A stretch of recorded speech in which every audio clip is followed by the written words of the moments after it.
I was in Yugoslavia in the summer of 1999 after Clinton's 76 days of bombing around the clock. You want to talk about terror? You could see it. But with carpet bombing, with knocking out bridges in the Danube River, depleted uranium in the Danube River, which is a source of drinking water for millions of people.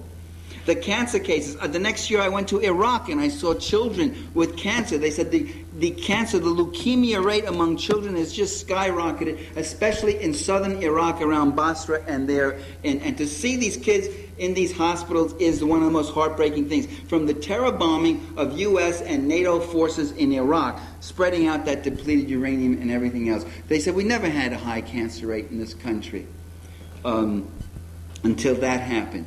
All of that is terror. And so, but you see, our media doesn't tell us that. Our media tells us that we are an innocent nation. We are an American nation who has been holding out a helping hand to people all over the world. And now these forces of evil hate us. They hate us because we love freedom.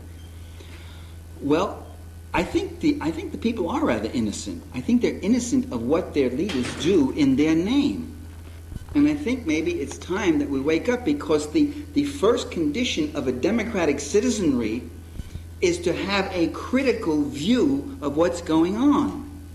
I remember during the Gulf War, a student saying to me, well, this is the difference between you and me. Yeah, it's not very pretty what's happening there. They are destroying a lot of things. But I have my faith in President Bush. I place my faith in President Bush. That was the first Bush. Bush the first.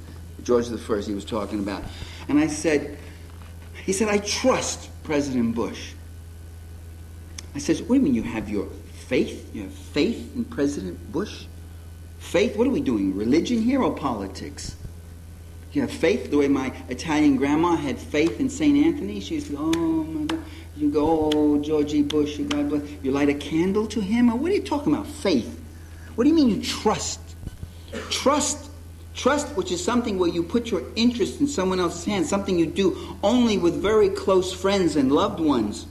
And even them, check them out once in a while, right? That's what trust is about. But democracy is about distrust.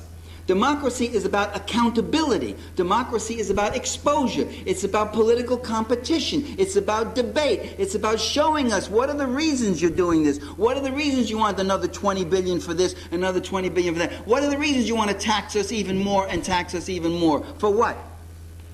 What are the reasons you want to send American boys and girls now over to this country or that country or the other country? What's the reason that we have 350 military bases all over the world? Why do we have our fleet making port in about 40 different countries? Why are we militarizing outer space now with new forms of weaponry we hope which will be able to attack and immobilize whole populations? With new electromagnetic weapons and all this sort of thing. Why are they doing it? Why are we training and supplying and financing the troops and the paramilitaries and the police of scores and scores of other nations?